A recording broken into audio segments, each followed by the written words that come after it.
Greetings, everyone. Michelle Black here with Kingdom Travels. How are y'all doing on today? Yes, yes, yes. Today is a beautiful day, and we are grateful to be alive and well.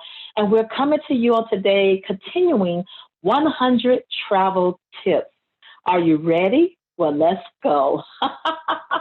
All right, so today we're doing travel tips number 32 and travel tips number 33.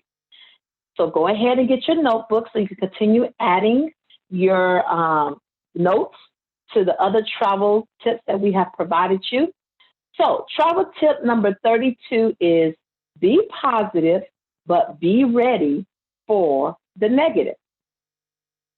So although it is best to think about positive things when traveling, in order to maximize the benefits from it, you should still be prepared for some setbacks, some of which may include flight delays, getting sick, getting lost, okay, and such.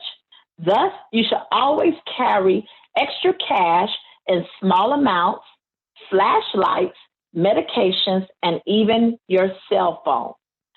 So, overall, expect something to happen. And if it doesn't happen, good.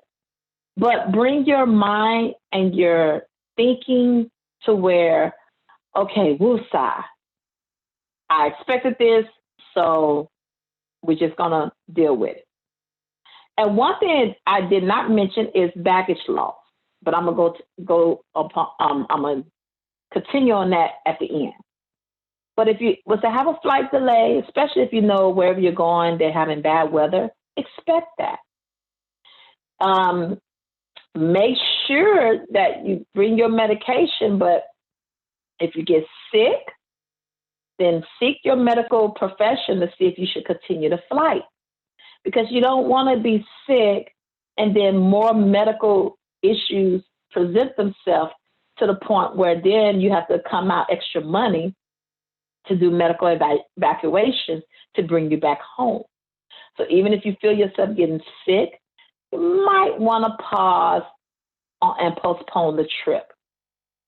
In addition, if you're traveling and you're at your destination and you get lost, well, one, you shouldn't get lost because you should always hire a tour guide if you're traveling internationally.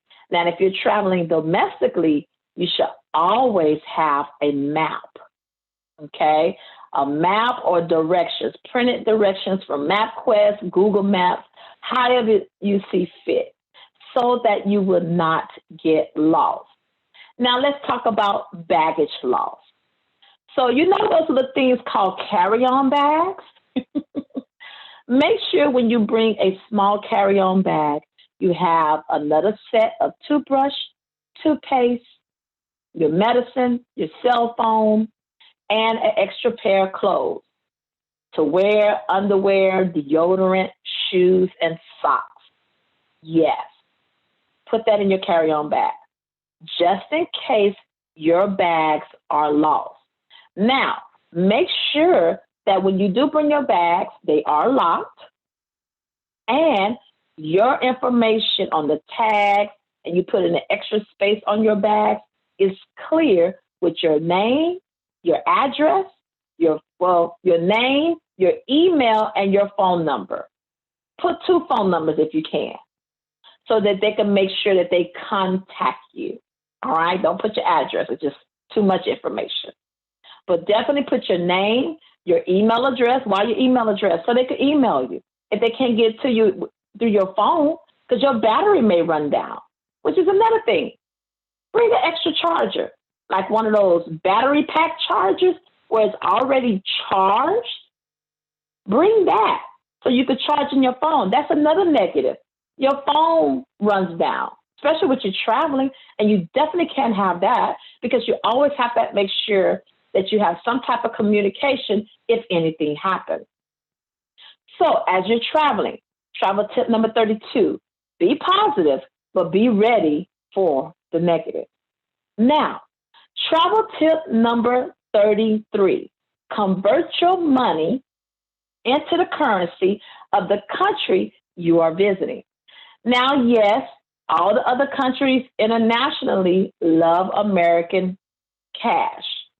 However, sometimes you may visit a country that only accepts their currency. So, Ms. Black, how can I get their currency? Well, when you go to the airport, they usually have currency converter kiosks. Okay. But days or weeks before you take your trip, it is always a good idea to convert some of your money into the currency of the country you are visiting. Now, this way you won't get stuck with no local money to pay for the first few expenses that you will make after arriving. Now, one example of an expense you may incur in paying is the taxi driver, paying them and tipping them on your way to the hotel. But in general, I will always advise, and this is just a normal travel advisement, get an airport transfer where that's already set up. Okay. Now, another thing is, even though you could transfer some of your currency into the country's currency, have a credit card. Have a credit card and just make sure your limit is large enough to handle all the expenses that you're going to start charging. This is so much better, guys, and so much easier. Trust me when I say these international companies have a credit card machine or one of those little put it in your phone and you swipe kind of deals on their phone to pay for the services that they have just rendered you. Okay, so make sure you have a credit card or a Master or Visa or American Express type of card, cash, your American cash, but then also convert some of your American cash into that country's destination currency. Now, that is pretty much it. Those are travel tips number 32 and 37. Thank you so very much for taking the time out to listen to Kingdom Travels, providing you 100 travel tips. And if you have any questions or would like to know more information, please feel free to contact us at info@kas-llc.com or call us at 346-917-0048 extension 1. And we'll be more than happy, and we are prepared and ready to serve you and answer any questions that you may have. Take care, everybody.